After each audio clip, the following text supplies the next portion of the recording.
ನಮಸ್ಕಾರ ವೀಕ್ಷಕರೇ, ನನ್ನ ಹೆಸರು ದಿವೀಲ್ ಕುಮಾರ್ ಅಂತ, ಬಹುಜನ ಸಮಾಜ ಪಾರ್ಟಿ ಕೊಡಗು ಜಿಲ್ಲೆ ಅಧ್ಯಕ್ಷ.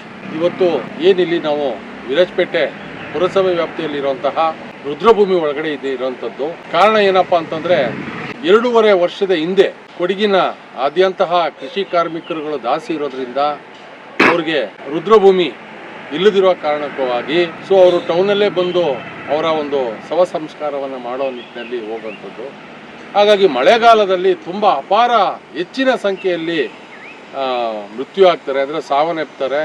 ಹಾಗಾಗಿ ಅವ್ರುಗಳನ್ನು ಸುಡಬೇಕು ಅಂತಂದರೆ ಮಳೆಗಾಲದಲ್ಲಿ ಒಣಗಿರೋಂಥ ಸೌದೆಯನ್ನು ಕೊಂಡ್ಕೋಬೇಕು ಅಂದರೆ ದುಪ್ಪಟ್ಟು ದುಡ್ಡಾಗುತ್ತೆ. ಹಾಗಾಗಿ ಸರ್ಕಾರಕ್ಕೂ ಕೂಡ ನಾನು ಮನವಿ ಪತ್ರವನ್ನು ಕೊಟ್ಟಿದ್ದೇನೆ. ಈ ಹಿಂದೆ ಇದ್ದಂಥ ನಮ್ಮ ಮಾನ್ಯ ಕೊಡಗು ಜಿಲ್ಲಾ DC ಸಾಹೇಬರು ಕೂಡ ಮನವಿ ಪತ್ರವನ್ನು ಕೊಟ್ಟು ದೊಡ್ಡ ಮಟ್ಟದಲ್ಲಿ ಹೋರಾಟವನ್ನು ಮಾಡಿ 5 ತಾಲೂಕುಗಳಿಗೆ ಒಂದೊಂದು ಅನಿಲ ಚಿತಾಗಾರವನ್ನು ಅಳವಡಿಸ್ಕೊಡಿ, ಬಡವರಿಗೋಸ್ಕರ ಅಳವಡಿಸ್ಕೊಡಿ ಅಂತ ಹೇಳಿ ನಾವು ಮನವಿಯನ್ನು ಕೊಟ್ಟಿದ್ವಿ ಜಿಲ್ಲಾಧಿಕಾರಿಗಳಿಗೆ.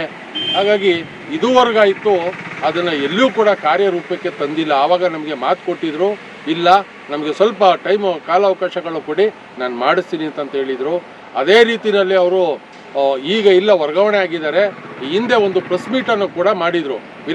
ಮಡಿಕೇರಿ ರುದ್ರಭೂಮಿಯಲ್ಲಿ ಅನಿಲ ಚಿತಾಗಾರವನ್ನು ಅಳವಡಿಸೋದಕ್ಕೆ ನಾವು ಮಾಡ್ತೀವಿ ಅಂತ ಹೇಳಿ ಕೂಡ ಒಂದು ಮಾಧ್ಯಮದಲ್ಲಿ ಮಾತಾಡಿದರು. ಸೊ ಅದು ಕೂಡ ನನ್ನ ಹತ್ರ ಇದೆ. ಆದರೆ ಇದುವರೆಗಾಯಿತು ಬಡವರ ಪರವಾಗಿ ಈ ಸರ್ಕಾರ, ಆಡಳಿತ ಮಾಡ್ತಿರುವಂಥ ಸರ್ಕಾರ ಗಮನ ಹರಿಸದೇ ಇರುವುದು ಖಂಡನೆ. ಹಾಗಾಗಿ ಬಹುಜನ ಸಮಾಜ ಪಾರ್ಟಿ ವತಿಯಿಂದ ನಾವು ಇದನ್ನು ವಿರೋಧಿಸ್ತೀವಿ. ಯಾಕೆಂತಂದರೆ ಇವತ್ತು ಕೊಡಗಿನಾದ್ಯಂತ ಇರುವಂಥ ದೊಡ್ಡ ಮಾಲೀಕರಿಗೆ ಮತ್ತು ಇಲ್ಲಿರುವಂಥ ಸಮುದಾಯಗಳಿಗೆ ಇಂಡಿವಿಜುವಲ್ ಆಗಿ ಸ್ಮಶಾನಗಳಿರುತ್ತೆ. ಆದರೆ ಇಲ್ಲಿ ಕೃಷಿ ಕಾರ್ಮಿಕರು ಮತ್ತು ಏನು ಇಲ್ಲಿ ಟೌನಲ್ಲಿ ವಾಸ ಮಾಡುವಂಥವ್ರಿಗೆ ಇರೋವಂಥದ್ದು ರುದ್ರಭೂಮಿ ಇದೆ. ಹಾಗಾಗಿ ಯಾಕೆ ಅನಿಲ ಚಿತಾಗಾರ ಬೇಕು ಅಂತಂದರೆ ಇಲ್ಲಿ ಇರೋಂಥ ನೀವು ನೋಡ್ಬೋದು, ಇಲ್ಲಿ ಸುತ್ತಮುತ್ತ ಇರೋಂಥದ್ದೆಲ್ಲ ಮನೆಗಳಿರೋಂಥದ್ದು. ಅಲ್ಲಿ ತುಂಬ ಮನೆಗಳು ವಾಸವಾಗಿದ್ದಾರೆ ಸಾರ್ವಜನಿಕರು. ಮತ್ತು ಇಲ್ಲಿನ ಏನಿವತ್ತು ಸೌದೆನಲ್ಲಿ ಇಲ್ಲಿ ಸುಡುವಂಥ ಪರಿಸ್ಥಿತಿ ಕೂಡ ಇದೆ. ಸುಡುವಂಥ ಸಂದರ್ಭದಲ್ಲಿ ಅಲ್ಲಿ ಬರುವಂಥ ಏನು ವಾಯು ಮಾಲಿನ್ಯ ಎಲ್ಲ ಮನೆಗಳಿಗೆ ನುಗ್ಗುತ್ತೆ. ನಂತರ ಅಲ್ಲಿರೋಂಥವ್ರಿಗೂ ಕೂಡ ಉಸಿರಾಟದ ತೊಂದರೆ ಕೂಡ ಆಗ್ತಾ ಇದೆ, ಮತ್ತು ಮಕ್ಕಳು ಕೂಡ ತೊಂದರೆ ಆಗ್ತಾ ಇದೆ, ಮತ್ತು ಹೆಣ್ಣು ಮಕ್ಕಳು ಕೂಡ ಆ ರಸ್ತೆಯಲ್ಲಿ ಓಡಾಡೋದಕ್ಕೆ ಭಯ ಪಡ್ತಾರೆ ಅಂತ ಹೇಳಿ ನಾನು ಈ ಹಿಂದೆ ನಮ್ಮ ವಿರಾಜಪೇಟೆ ಪುರಸಭೆ ಏನು ಚೀಫ್ ಇಂಜಿನಿಯರ್ ಇದ್ದಾರೆ, ಪುರಸಭೆ ಇಂಜಿನಿಯರು ಮತ್ತು ಅಧ್ಯಕ್ಷರು ಕೂಡ ಇದ್ದರು. ಆ ಸಮಯದಲ್ಲಿ ಅವರು ಕೂಡ ಮನವಿಯನ್ನು ಕೊಟ್ಟಿದ್ದೆ. ಈ ಕೂಡಲೇ ಬಡವರ ಪರವಾಗಿ ಒಂಚೂರು ಕಾಳಜಿ ವಹಿಸಿ ಅನಿಲ ಚಿತಾಗಾರವನ್ನು ಅಳವಡಿಸಿದ್ರೆ ಒಂದು 20-25 ಅಡಿ ಮೇಲೆ ಪೈಪ್ ಹೋಗೋದ್ರಿಂದ ಮಾಲಿನ್ಯ ಕೆಳಗಡೆಗೆ ಬರೋದಿಲ್ಲ, ಮತ್ತು ಯಾವುದೇ ಒಂದು ಥರದಲ್ಲಿ ಅಲ್ಲಿ ಸಾರ್ವಜನಿಕರು ಕೂಡ ತೊಂದರೆ ಆಗೋದಿಲ್ಲ.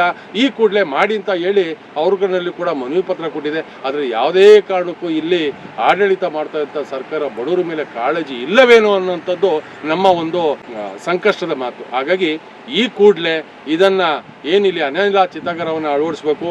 ಹಾಗೆಯೇ ನಮ್ಮ ಮಾನ್ಯ ವಿರಾಜಪೇಟೆ ತಾಲೂಕು ವಿಧಾನಸಭಾ ಕ್ಷೇತ್ರದ ಶಾಸಕರಲ್ಲೂ ಕೂಡ ನಾನು ಮನವಿಯನ್ನು ಮಾಡ್ಕೊಳ್ತಾ ಇದ್ದೇನೆ. ಯಾಕಂದರೆ ನೀವು ಅದ್ಭುತವಾಗಿ ತುಂಬ 3 ವರ್ಷದಲ್ಲಾದರೂ ಕೂಡ ತುಂಬ ನೋಡ್ತಾ ಇದ್ದೀವಿ, ತುಂಬ ಅಚ್ಚುಕಟ್ಟಾಗಿ ನಿಮ್ಮ ಕೈಯಲ್ಲಿ ಎಷ್ಟಾಗುತ್ತೋ ಅಷ್ಟು ಪ್ರಯತ್ನಗಳನ್ನ ಪಟ್ಕೊಂಡು ಅಭಿವೃದ್ಧಿಯನ್ನು ಮಾಡ್ತಾ ಇರೋಂಥ ನಿಟ್ಟಿನಲ್ಲಿ ಕೆಲಸಗಳು ನಡೀತಾ ಇದೆ. ತುಂಬ ಸಂತೋಷ.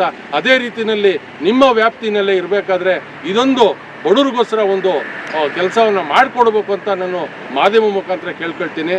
ದಯಮಾಡಿ, ಯಾಕಂತಂದರೆ ನೀವು ಒಂದು ಕಾನೂನು ಸಲಹೆಗಾರರಾಗಿದ್ದು ಇವತ್ತು ಕೊಡಗು ನಮ್ಮ ವಿರಾಜಪೇಟೆ ವಿಧಾನಸಭಾ ಕ್ಷೇತ್ರದಲ್ಲಿ ನಿಮ್ಮ ಕೈನಲ್ಲಾದಷ್ಟು ಒಂದು ಅನುದಾನಗಳನ್ನ ತಂದು ಮಾಡಿಸ್ತಾ ಇದ್ದೀರಾ. ಹಾಗಾಗಿ ಅನಿಲ ಚಿತಾಗಾರ ಏನು ಕೋಟಿಗಟ್ಟಲೆ ಖರ್ಚಾಗೋಂಥದ್ದು ಏನೂ ಇಲ್ಲ, ಒಂದು ಸಣ್ಣ ದುಡ್ಡಲ್ಲಿ ಆಗೋಂಥದ್ದು. ಈ ಕೂಡಲೇ ತಮ್ಮ ಗಮನಕ್ಕೆ ತಗೊಂಡು ಇದಕ್ಕೆ ಬೇಕಾಗಿರೋಂಥ ಇಂಜಿನಿಯರ್ ಹತ್ರ ಮಾತಾಡಿ ಕೂಡಲೇ ಅಳವಡಿಸ್ಬೇಕು ಅಂತಂತೇಳಿ ನಾನು ತಮ್ಮಲ್ಲಿ ಮನವಿ ಮಾಡ್ಕೊಳ್ತೀನಿ. ಅದೇ ರೀತಿಯಲ್ಲಿ ಮಡಿಕೇರಿ ವಿಧಾನಸಭಾ ಕ್ಷೇತ್ರ ಮಂತ್ರಗೌಡರ ಹತ್ರನೂ ಕೂಡ ಶಾಸಕರಲ್ಲಿ ಕೂಡ ನಾನು ಈ ಮನವಿಯನ್ನು ಮಾಡ್ಕೊಳ್ತಾ ಇದ್ದೀನಿ. ಹಾಗಾಗಿ ತಮ್ಮ ಏನು ಕೊಡಗು ಜಿಲ್ಲೆ 2 ವಿಧಾನಸಭಾ ಕ್ಷೇತ್ರದ ಶಾಸಕರಲ್ಲಿ ನಾನು ಮನವಿ ಮಾಡ್ಕೊಳ್ತಿದ್ದೀನಿ, ಈ ಕೂಡಲೇ ಬಡವರಿಗೋಸ್ಕರ ಈ ಅನಿಲ ಚಿತಾಗಾರವನ್ನು ಅಟ್ಲೀಸ್ಟ್ ಒಂದು 4 ತಾಲೂಕಿನಲ್ಲಾದರೂ ಅಳವಡಿಸ್ಕೊಡಿ ಅಂತಂದೇಳಿ ತಮ್ಮಲ್ಲಿ ಮನವಿ ಮಾಡ್ಕೊಳ್ತಿದ್ದೀನಿ. Thank you. ನಮಸ್ಕಾರ. ಜೈ ಭೀಮ್.